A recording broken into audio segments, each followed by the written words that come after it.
Combray, Part 3. In all this Eulalie excelled. My aunt might say to her 20 times in a minute, "The end is come at last, my poor Eulalie."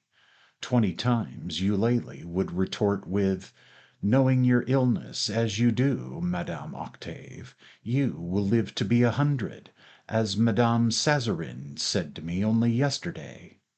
For one of Eulalie's most rooted beliefs, and one that the formidable list of corrections which her experience must have compiled was powerless to eradicate, was that Madame Sazerat's name was really Madame Sazerin. "I do not ask to live to 100," my aunt would say, for she preferred to have no definite limit fixed to the number of her days.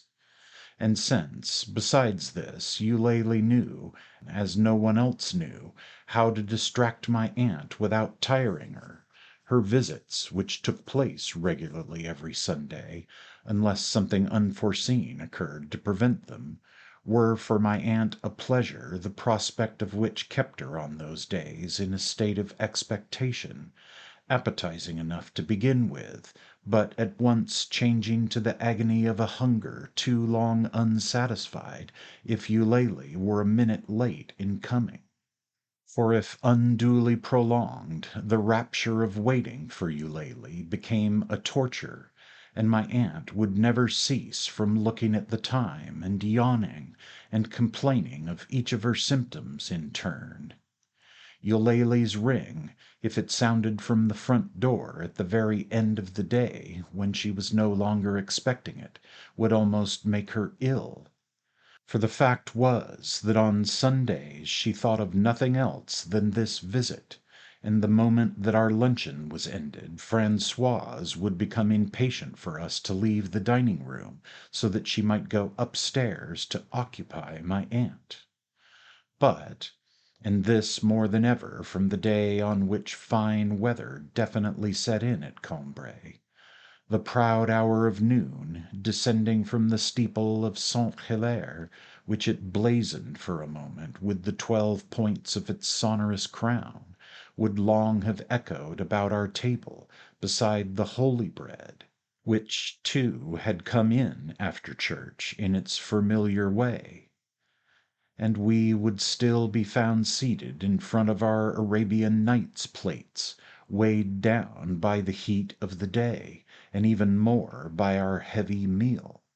For upon the permanent foundation of eggs, cutlets, potatoes, preserves, and biscuits, whose appearance on the table she no longer announced to us, Françoise would add, as the labor of fields and orchards, the harvest of the tides, the luck of the markets, the kindness of neighbors, and her own genius might provide, and so effectively that our bill of fare, like the quatrefoils that were carved on the porches of cathedrals in the 13th century, reflected to some extent the march of the seasons and the incidents of human life. Françoise would add a brill, because the fishwoman had guaranteed its freshness, a turkey because she had seen a beauty in the market at Roussainville-le-Pin, cardoons with marrow because she had never done them for us in that way before, a roast leg of mutton because the fresh air made one hungry and there would be plenty of time for it to settle down in the 7 hours before dinner, spinach by way of a change, apricots because they were still hard to get, gooseberries because in another fortnight there would be none left, raspberries which Monsieur Swann had brought specially, cherries, the first to come from the cherry tree, which had yielded none for the last 2 years, a cream cheese, of which in those days I was extremely fond, an almond cake because she had ordered one the evening before, a fancy loaf because it was our turn to offer the holy bread. And when all these had been eaten, a work composed expressly for ourselves, but dedicated more particularly to my father, who had a fondness for such things, a cream of chocolate, inspired in the mind, created by the hand of Françoise, would be laid before us, light and fleeting as an occasional piece of music, into which she had poured the whole of her talent. Anyone who refused to partake of it, saying, "No, thank you, I have finished, I am not hungry," would at once have been lowered to the level of the Philistines, who, when an artist makes them a present of one of his works, examine its weight and material, whereas what is of value is the creator's intention and his signature. To have left even the tiniest morsel in the dish would have shown as much discourtesy as to rise and leave a concert hall while the piece was still being played, and under the composer's very eyes. At length my mother would say to me, "Now don't stay here all day. You can go up to your room if you're too hot outside, but get a little fresh air first. Don't start reading immediately after your food."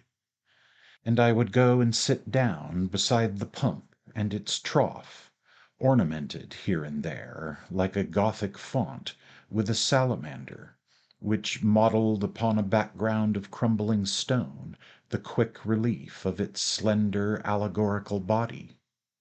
On the bench without a back, in the shade of a lilac tree, in that little corner of the garden which communicated by a service door with the Rue du Saint Esprit, and from whose neglected soil rose, in two stages, an outcrop from the house itself, and apparently a separate building, my aunt's back kitchen. One could see its red-tiled floor gleaming like porphyry. It seemed not so much the cave of Françoise as a little temple of Venus. It would be overflowing with the offerings of the milkman, the fruitier, the greengrocer, come sometimes from distant villages to dedicate here the first fruits of their fields, and its roof was always surmounted by the cooing of a dove.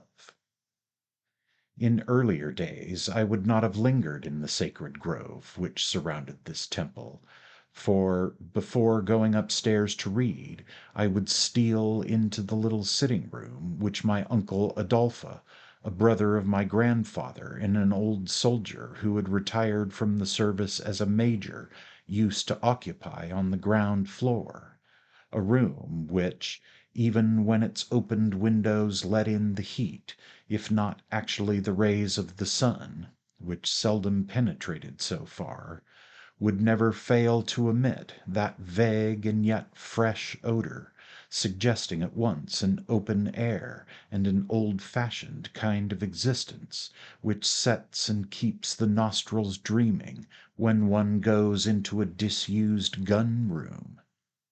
But for some years now I had not gone into my uncle Adolphe's room, since he no longer came to Combray on account of a quarrel which had arisen between him and my family, by my fault, and in the following circumstances. Once or twice every month, in Paris, I used to be sent to pay him a visit, as he was finishing his luncheon, wearing a plain alpaca coat, and waited upon by his servant in a working jacket of striped linen, purple and white. He would complain that I had not been to see him for a long time, that he was being neglected. He would offer me a marchpane or a tangerine, and we would cross a room in which no one ever sat, whose fire was never lighted, whose walls were picked out with gilded mouldings, its ceiling painted blue in imitation of the sky, and its furniture upholstered in satin, as at my grandparents', only yellow. Then we would enter what he called his study, a room whose walls were hung with prints which showed, against a dark background, a plump and rosy goddess driving a car, or standing upon a globe, or wearing a star on her brow. Pictures which were popular under the Second Empire, because there was thought to be something about them that suggested Pompeii, which were then generally despised, and which now people are beginning to collect again for one single and consistent reason, despite any others which they may advance, namely, that they suggest the Second Empire. And there I would stay with my uncle until his man came with a message from the coachman to ask him at what time he would like the carriage. My uncle would then be lost in meditation, while his astonished servant stood there, not daring to disturb him by the least movement, wondering and waiting for his answer, which never varied. In the end, after a supreme crisis of hesitation, my uncle would utter infallibly the words, "A quarter past 2," which the servant would echo with amazement, but without disputing them. "A quarter past 2! Very good, sir. I will go and tell him." At this date I was a lover of the theatre, a platonic lover of necessity, since my parents had not yet allowed me to enter one, and so incorrect was the picture I drew for myself of the pleasures to be enjoyed there, that I almost believed that each of the spectators looked, as into a stereoscope, upon a stage and scenery which existed for himself alone, though closely resembling the thousand other spectacles presented to the rest of the audience individually. Every morning I would hasten to the Morris column to see what new plays it announced. Nothing could be more disinterested or happier than the dreams with which these announcements filled my mind, dreams which took their form from the inevitable associations of the words forming the title of the play, and also from the color of the bills, still damp and wrinkled with paste, on which those words stood out. Nothing, unless it were such strange titles as the Testament de César Girodeau, or Idaïb Ra, inscribed not on the green bills of the Opéra Comique, but on the wine-colored bills of the Comédie Française. Nothing seemed to me to differ more profoundly from the sparkling white plume of the Diamant de la Couronne than the sleek mysterious satin of the Domino Noir. And since my parents had told me that, for my first visit to the theatre, I should have to choose between these two pieces, I would study exhaustively and in turn the title of one and the title of the other, for those were all that I knew of either, attempting to snatch from each a foretaste of the pleasure which it offered me, and to compare this pleasure with that latent in the other title, until in the end I had shown myself such vivid, such compelling pictures of, on the one hand, a play of dazzling arrogance, and on the other a gentle, velvety play, that I was as little capable of deciding which play I would prefer to see, as if at the dinner table they had obliged me to choose between Riz à l'impératrice and the famous cream of chocolate. All my conversations with my playfellows bore upon actors, whose art, although as yet I had no experience of it, was the first of all its numberless forms in which art itself allowed me to anticipate its enjoyment. Between one actor's tricks of intonation and inflection and another's, the most trifling differences would strike me as being of an incalculable importance, and from what I had been told of them I would arrange them in the order of their talent in lists, which I used to murmur to myself all day long, lists which in the end became petrified in my brain and were a source of annoyance to it, being irremovable.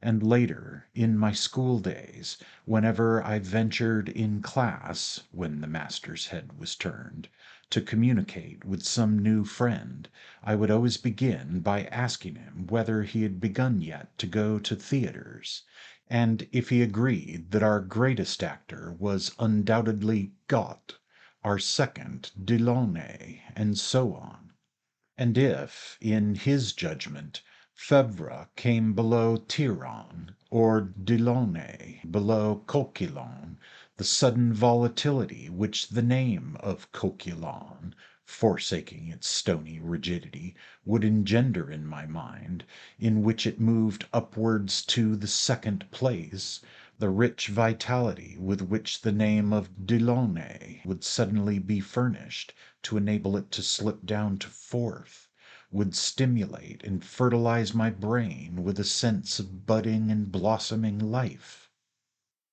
But if the thought of actors weighed so upon me, if the sight of Maubant coming out one afternoon from the Théâtre Français had plunged me in the throes and sufferings of hopeless love, how much more did the name of a star blazing outside the doors of a theatre, how much more, seen through the window of a brougham which passed me in the street, the hair over her forehead abloom with roses, did the face of a woman who, I would think, was perhaps an actress, leave with me a lasting disturbance, a futile and painful effort to form a picture of her private life.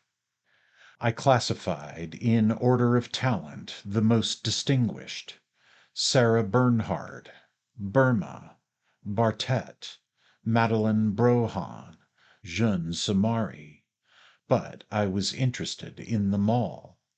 Now my uncle knew many of them personally, and also ladies of another class, not clearly distinguished from actresses in my mind. He used to entertain them at his house, and if we went to see him on certain days only, that was because on the other days ladies might come whom his family could not very well have met. So we at least thought. As for my uncle, his fatal readiness to pay pretty widows, who had perhaps never been married, and countesses whose high-sounding titles were probably no more than noms de guerre, the compliment of presenting them to my grandmother, or even of presenting to them some of our family jewels, had already embroiled him more than once with my grandfather. Often, if the name of some actress were mentioned in conversation, I would hear my father say, with a smile, to my mother, "One of your uncle's friends," and I would think of the weary novitiate through which, perhaps for years on end, a grown man, even a man of real importance, might have to pass, waiting on the doorstep of some such lady, while she refused to answer his letters, and made her hall porter drive him away, and imagine that my uncle was able to dispense a little jackanapes like myself from all these sufferings, by introducing me in his own home to the actress, unapproachable by all the world, but for him an intimate friend.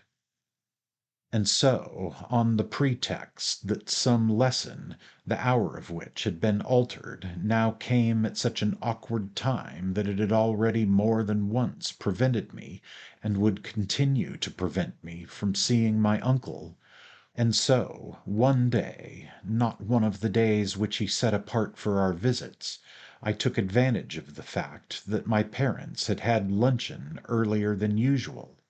I slipped out, and instead of going to read the playbills on their column, for which purpose I was allowed to go out unaccompanied, I ran all the way to his house.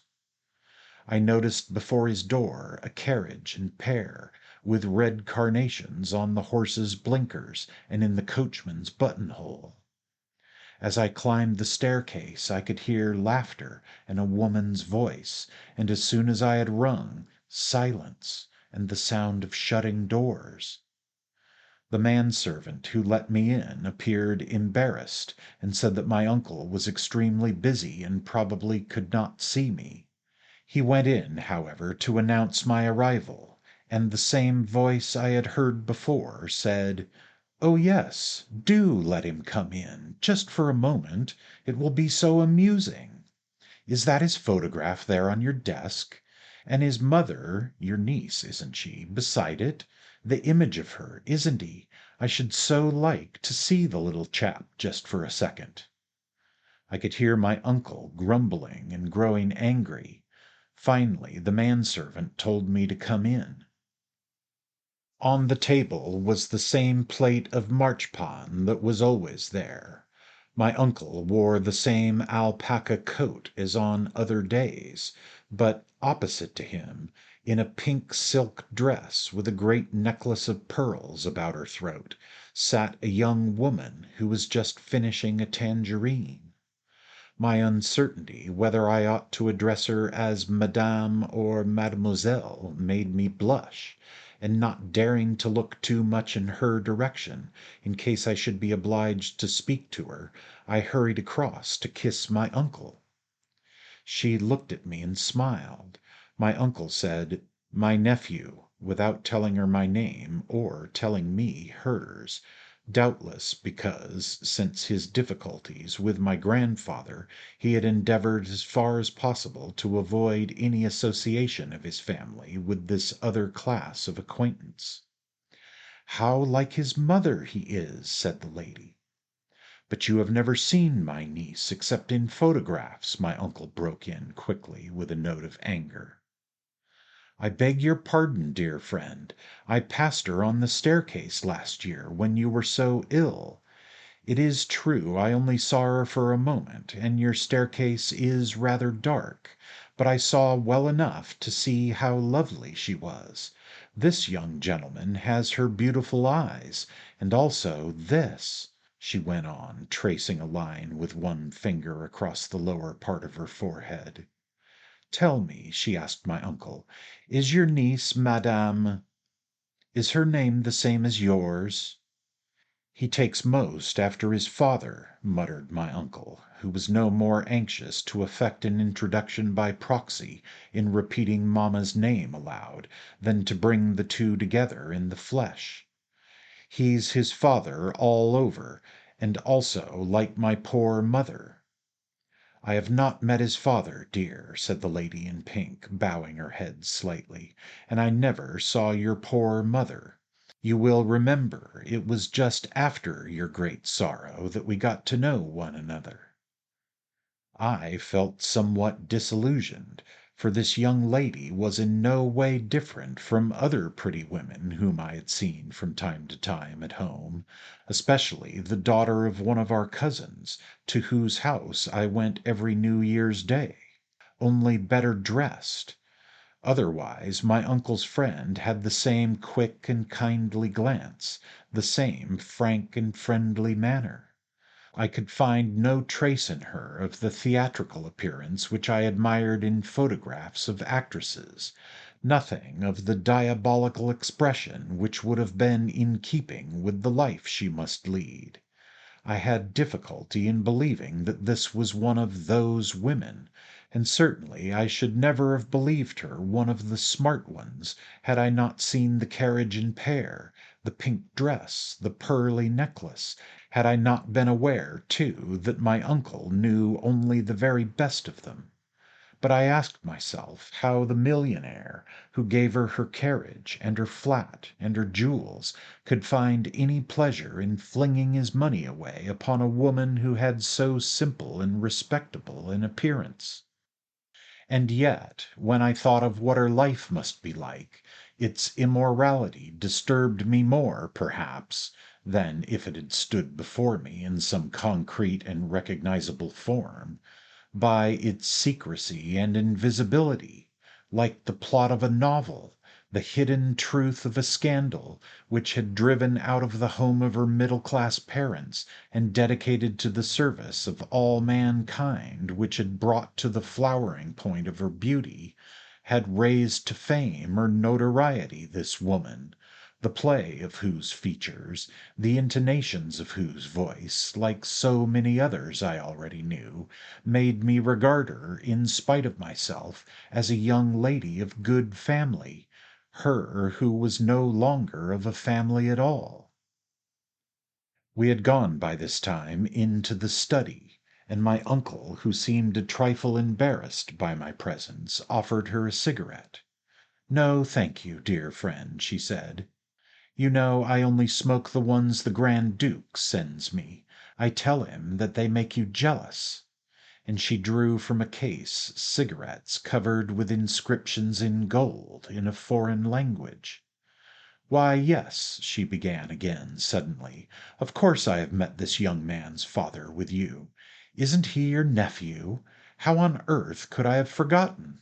He was so nice, so charming to me," she went on, modestly and with feeling. But when I thought to myself what must actually have been the rude greeting, which she made out had been so charming, I, who knew my father's coldness and reserve, was shocked, as though at some indelicacy on his part, at the contrast between the excessive recognition bestowed on it and his never adequate geniality. It has since struck me as one of the most touching aspects of the part played in life by these idle, painstaking women, that they devote all their generosity, all their talent, their transferable dreams of sentimental beauty, for, like all artists, they never seek to realize the value of those dreams, or to enclose them in the foursquare frame of everyday life.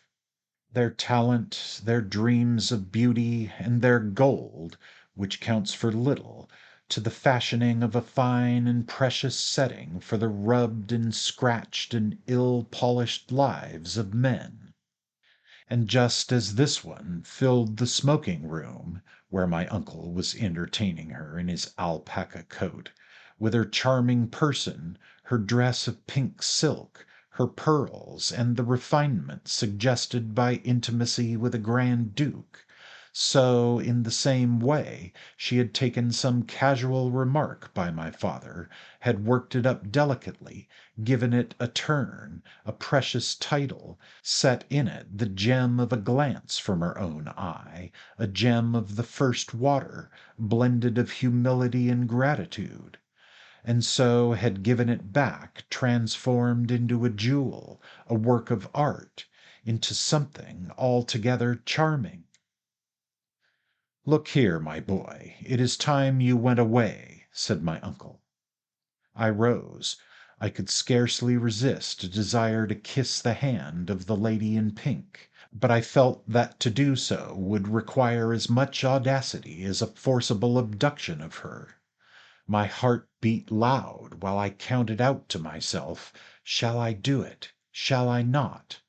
And then I ceased to ask myself what I ought to do so as at least to do something. Blindly, hotly, madly flinging aside all the reasons I had just found to support such action, I seized and raised to my lips the hand she held out to me. "Isn't he delicious? Quite a ladies' man already. He takes after his uncle. He'll be a perfect gentleman," she went on, setting her teeth so as to give the word a kind of English accentuation. "Couldn't he come to me some day for a cup of tea, as our friends across the Channel say? He need only send me a blue in the morning." I had not the least idea of what a blue might be. I did not understand half the words which the lady used, but my fear lest there should be concealed in them some question which it would be impolite in me not to answer kept me from withdrawing my close attention from them, and I was beginning to feel extremely tired. "No, no, it is impossible," said my uncle, shrugging his shoulders. "He is kept busy at home all day. He has plenty of work to do. He brings back all the prizes from his school," he added in a lower tone, so that I should not hear this falsehood and interrupt with a contradiction. "You can't tell. He may turn out a little Victor Hugo, a kind of Vaulabelle, don't you know." "Oh, I love artistic people," replied the lady in pink. "There is no one like them for understanding women. Them, and really nice men like yourself. But please forgive my ignorance. What is Vaulabelle? Is it those gilt books in the little glass case in your drawing room? You know you promised to lend them to me. I will take great care of them." My uncle, who hated lending people books, said nothing, and ushered me out into the hall. Madly in love with the lady in pink, I covered my old uncle's tobacco-stained cheeks with passionate kisses, and while he, awkwardly enough, gave me to understand, without actually saying, that he would rather I did not tell my parents about this visit, I assured him, with tears in my eyes, that his kindness had made so strong an impression upon me that some day I would most certainly find a way of expressing my gratitude. So strong an impression had it made upon me that 2 hours later, after a string of mysterious utterances which did not strike me as giving my parents a sufficiently clear idea of the new importance with which I had been invested, I found it simpler to let them have a full account, omitting no detail, of the visit I had paid that afternoon. In doing this, I had no thought of causing my uncle any unpleasantness. How could I have thought such a thing, since I did not wish it? And I could not suppose that my parents would see any harm in a visit in which I myself saw none. Every day of our lives did not some friend or other ask us to make his apologies without fail to some woman to whom he has been prevented from writing, and do not we forget to do so, feeling that this woman cannot attach much importance to a silence which has none for ourselves? I imagined, like everyone else, that the brains of other people were lifeless and submissive receptacles, with no power of specific reaction to any stimulus which might be applied to them, and I had not the least doubt that when I deposited in the minds of my parents the news of the acquaintance I had made at my uncle's, I should at the same time transmit to them the kindly judgment I myself had based on the introduction. Unfortunately, my parents had recourse to principles entirely different from those which I suggested they should adopt when they came to form their estimate of my uncle's conduct. My father and grandfather had words with him of a violent order, as I learned indirectly. A few days later, passing my uncle in the street as he drove by in an open carriage, I felt at once all the grief, the gratitude, the remorse which I should have liked to convey to him. Beside the immensity of these emotions, I considered that merely to raise my hat to him would be incongruous and petty, and might make him think that I regarded myself as bound to show him no more than the commonest form of courtesy. I decided to abstain from so inadequate a gesture, and turned my head away. My uncle thought that, in doing so, I was obeying my parents' orders. He never forgave them, and though he did not die until many years later, not one of us ever set eyes on him again. And so I no longer used to go into the little sitting room, now kept shut, of my uncle Adolphe. Instead, after hanging about on the outskirts of the back kitchen until Francoise appeared on its threshold and announced, "I am going to let the kitchen maid serve the coffee and take up the hot water. It is time I went off to Madame Octave," I would then decide to go indoors and would go straight upstairs to my room to read. The kitchen maid was an abstract personality, a permanent institution, to which an invariable set of attributes assured a sort of fixity and continuity and identity throughout the long series of transitory human shapes in which that personality was incarnate, for we never found the same girl there 2 years running. In the year in which we ate such quantities of asparagus, the kitchen maid, whose duty it was to dress them, was a poor sickly creature, some way gone in pregnancy when we arrived at Combray for Easter, and it was indeed surprising that Francoise allowed her to run so many errands in the town, and to do so much work in the house, for she was beginning to find a difficulty in bearing before her the mysterious casket, fuller and larger every day, whose splendid outline could be detected through the folds of her ample smocks. These last recalled the cloaks in which Giotto shrouds some of the allegorical figures in his paintings, of which Monsieur Swann had given me photographs. He it was who pointed out the resemblance, and when he inquired after the kitchen maid, he would say, "Well, how goes it with Giotto's charity?"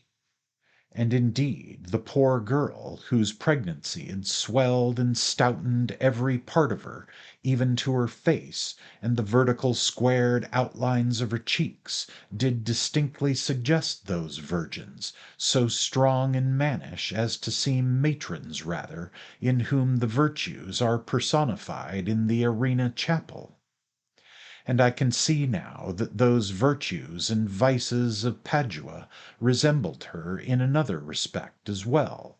For just as the figure of this girl had been enlarged by the additional symbol which she carried in her body, without appearing to understand what it meant, without any rendering in her facial expression of all its beauty and spiritual significance, but carried as if it were an ordinary and rather heavy burden, so it is without any apparent suspicion of what she is about that the powerfully built housewife who is portrayed in the arena beneath the label Caritas, and a reproduction of whose portrait hung upon the wall of my schoolroom at Combray, incarnates that virtue, for it seems impossible that any thought of charity can ever have found expression in her vulgar and energetic face.